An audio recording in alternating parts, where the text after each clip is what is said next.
Hello everyone, आज हमारे साथ अर्शिया जी हैं।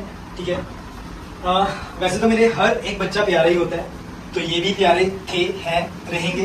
ठीक है, बड़े अच्छे इंसान है, बड़े अच्छे इंसान है। ठीक है, तो इनका इंटरव्यू वैसे मैंने अलग से लेना था, मैंने कहा बच्चे बैठे हैं तो इनके सामने ले लेता हूं। ये वर्किंग भी हैं, वर्किंग इन द सेंस इनकी अपनी खुद की होम बेकर है ये। ठीक है, खुद की इनकी खुद के केक्स बनाते हैं, केक भी बनाते हैं, पढ़ते भी हैं, सब कुछ कर रहे हैं एक साथ। तो मतलब कि टाइम मैनेजमेंट शायद इनको ज्यादा अच्छा आता है। इनका रैंक कितना आया था? 71 रैंक आया था इनका। ठीक है, अगर आप देखते हो कि इनका पीयू में 71 रैंक आया, और जब ये मेरे पास आए थे ना, पहले तो ये कहीं और चले गए थे।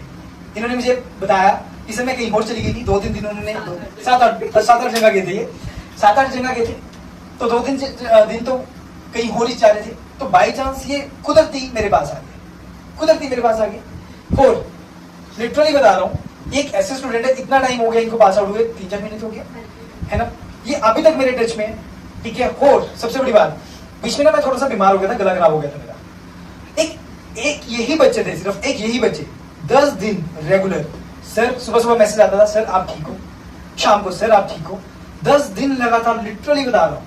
ठीक है, मुझे ना नहीं था कि कोई इतना करता होगा। एक चीज मैंने इनसे सीखी कि हाँ यार, कोई इंसान इतना अच्छा भी हो सकता है। अब इनको मुझसे क्या लेना कि मैं तो पास आउट होगी, मुझे कौन सा सर के पास वापस आना है। ठीक है, और अब आशा जी आपने बच्चों को बताना है 5 मिनट 10 मिनट जितना भी आप टाइम लेना चाहो, कि कैसे एग्जाम क्रैक करना है, क्या करना है, टाइम मैनेजमेंट आपने कैसे की। आप डीमोटिवेट हुए थे, मुझे याद है, काफी ज्यादा हो गए थे, है ना। आप मार्च के बाद में, अप्रैल के बाद, मई में आप बड़ा डिमोटिवेट थे, बड़ा ज्यादा डिमोटिवेट थे। इतना सा फेस था इनका। जून में इनका पेपर था, जून में नहीं, जुलाई में, जून में पेपर था इनका, 23 जून को इनका पेपर था। ठीक है, तो छोटा सा मुंह, बिल्कुल बड़े डेले से सहमे से, लिटरली मुझे लगा कि इनको क्या हो गया, क्योंकि इनका हमेशा स्माइलिंग फेस रहता है। तो आशा जी सारी चीजें आप बताओगे कि कैसे इन बच्चों को सब कुछ करना है।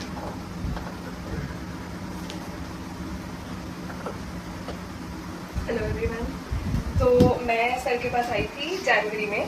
मतलब मेरा साथ साथ केक्स का भी था, आई वाज नॉट श्योर कि मैंने लॉ करनी भी है या नहीं, बट मतलब एज अ बैकअप मुझे चाहिए थी लॉ बेसिकली। तो बहुत मन बना के पेरेंट्स से डिस्कस करके मैंने फाइनली सोचा कि मतलब मैं लॉ की तरफ आती हूँ। मेरा मन नहीं था बीच में से, मतलब मैं कभी एक ऐसी स्टूडेंट नहीं थी जो पढ़ती थी, जिसका मन लगता था पढ़ाई में। मेरा कभी पढ़ाई में मन नहीं लगा, मुझे सर ने मोटिवेटेड रखा, विधि मैम ने मोटिवेटेड रखा, सुकृति मैम ने रखा। बहुत टाइम से मतलब मैं बहुत कंफ्यूज रहती थी कि कैसे करूँ कैसे ना करूँ। आई वुड से कि अगर मैं कहीं और गई होती तो मेरा पेपर शायद ना क्लियर होता। वो इसीलिए हुआ क्योंकि सर की गाइडेंस थी। मतलब other than studies also I would say sir as a person इतने अच्छे हैं। मन में अगर आपके कोई भी बात हो अपार्ट फ्रॉम स्टडीज, आप सर से कर सकते हो। मतलब एक ऐसी आपके पास एक सेफ स्पॉट है जहाँ पे आपको मतलब आप अपने दिल की बातें रख सकते हो और सर उन्हें सॉल्व करेंगे। तो मुझे सिर्फ पढ़ाई से मतलब नहीं था। मैं यहाँ पे आती थी तो मुझे होता था कि अपना मतलब एक जगह होती है जहाँ पे आप खुश रहते हो, तो वहाँ पे आप पढ़ाई कर लेते हो, चाहे आप वैसे एक स्मार्ट स्टूडेंट ना हो जैसे आप हो।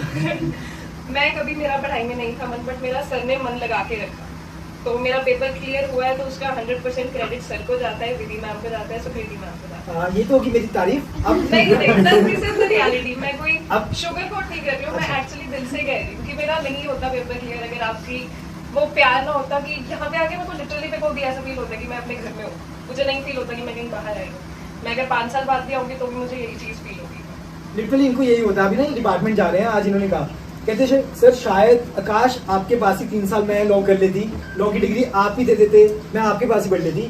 मेरा दिल नहीं लगता पीयू में मेरे ख्याल से सभी का दिल लगता है, मेरा तो बड़ा दिल लगा था पीयू में, है ना।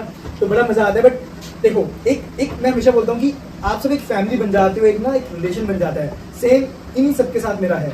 बट मैं आशा जी कुछ चीज़ें आपसे पूछना चाहूँगा कि टाइम मैनेजमेंट आप कैसे करते थे जब आप डीमोटिवेट होते थे, मोटिवेट कैसे रहते थे। और मतलब आप ना बड़े शांत स्वभाव के बच्चे थे, बड़ा है ना, नहीं बट बड़े शांति से इधर बैठते थे ना पावन जी, इधर बैठे होते थे ना, इस साइड बैठे होते थे, बड़ी शांति से बैठे होते थे, बड़े प्यार से बैठे होते थे, और स्माइलिंग फेस के साथ बैठते थे, बड़े स्माइलिंग फेस के साथ। ठीक है, तो ये सब चीजें कैसे की आपने, कैसे बच्चों को बताओ। मेरा सर मतलब मन मेरा नहीं लगता था, बट इवेंचुअली फिर मेरे को लगा कि जरूरी नहीं है कि हर काम में आपका मन लगे, कुछ चीजें करनी पड़ती है अपने फ्यूचर के लिए, अपने लिए, अपनी फैमिली के लिए। तो मेरे लिए वो चीज़ थी कि मेरे पास बेकिंग थी, मैं 4 साल से कर रही हूँ, मैं केक्स बना रही हूँ, उसमें अच्छा चल रहा है, but I needed a backup. तो उस टाइम मेरे को क्लियर था कि चाहे मन नहीं भी लग रहा, मुझे वो चीज़ करनी है।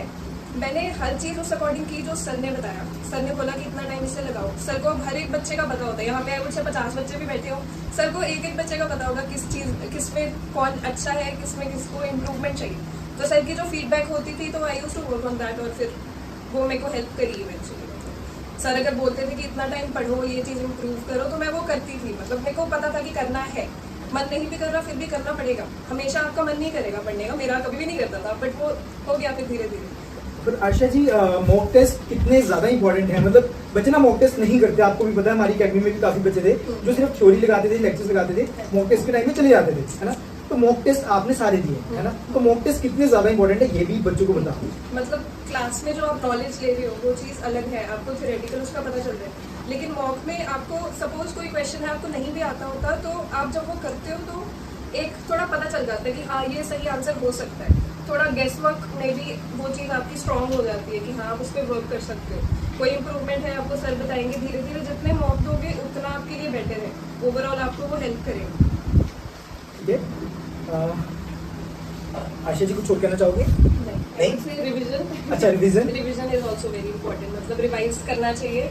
मैंने ये बहुत गलती की थी लास्ट पे, मतलब सिलेबस हो गया था मेरा, 2 बार हो गया था, बट मैंने खुद से रिवाइज नहीं किया था उस चीज़ को।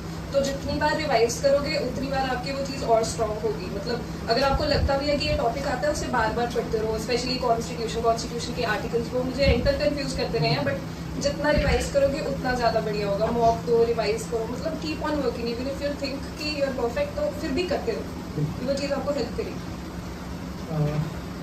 आशा ji thank you so much.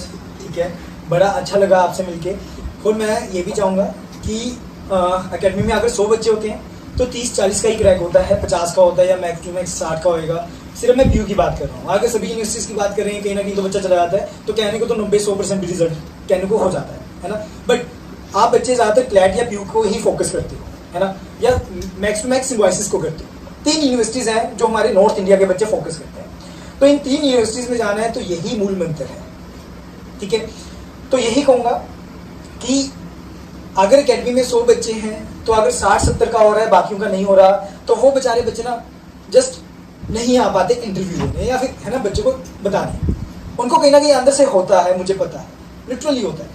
क्योंकि जब मैं भी स्कूल में था या फिर यूनिवर्सिटीज़ में आए तो हमें भी होता था कि यार हमें नहीं बुलाया जाता क्योंकि हम शायद इतने इंटेलिजेंट नहीं थे और बच्चे ज़्यादा थे, है ना। तो कहीं ना कहीं मन ही मन में होता है। ठीक है, तो मैं चाहता हूँ जितने भी आप इधर बैठे हो, जितने भी बैठे हो, लिटरली चाहता हूँ कि आप लोग भी एक दिन इधर आओ। ठीक है, हाँ ये मैं ये नहीं कह रहा हूँ कि ये काफ़ी बड़ी बात होगी कि हाँ एक एंट्रेंस क्रैक कर रहे हो, बट आप लोगों के लिए बहुत बड़ी बात है। एक ना यूट्यूब में किसी ने कमेंट किया कि ये तो पेपर हम सोते सोते भी निकाल देंगे।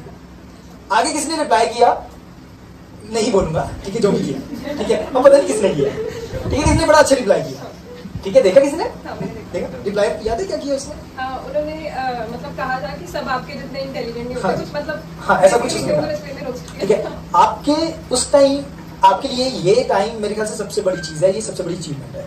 ठीक है, क्योंकि अगर आप इस बार एग्जाम क्रैक करते हो तो आपको एक आदत हो जाएगी कि मुझे जिंदगी के सारे एग्जाम्स क्रैक करने हैं। ये आपका फर्स्ट स्टेप है, याद रखना। लोग कहेंगे कि कोई बड़ी बात नहीं है, ये छोटा सा एग्जाम है, फिर क्या हो गया? छोटा एग्जाम नहीं है आपके लिए, आपके लिए बड़ा ही एग्जाम है, क्योंकि आपका अभी माइंड लेवल उतना ही है। अब सीधा +2 के बाद या सीधा IAS के पेपर तो नहीं दे सकते, है ना, ग्रेजुएशन तो चाहिए होती है, उसके बाद ही दे सकते हो।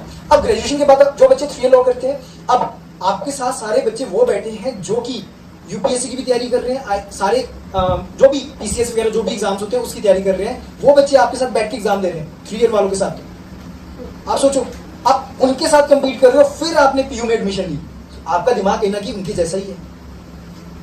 आपने तो एंट्रेंस की तैयारी करके निकाल दिया, वो तो PCS की तैयारी करके भी कई बच्चे नहीं निकाल पा रहे। तो ये मत सोचना कि एग्जाम छोटा है आपके लिए या कुछ, आपके लिए एग्जाम बड़ा ही है। फर्स्ट स्टेप है, अगर आपने फर्स्ट स्टेप निकाल लिया, गारंटी देता हूँ जिंदगी के हर एक एग्जाम निकाल दोगे, हर एक एग्जाम।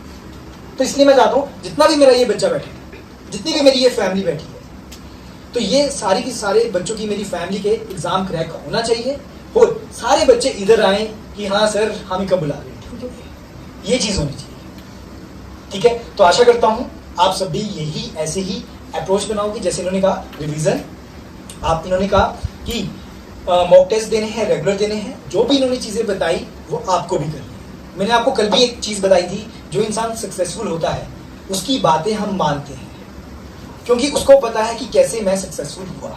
तो आपको भी ये बातें माननी है, ठीक है? तो आज के लिए इतना ही। Thank you everyone, thank you Asha ji, thank you so much.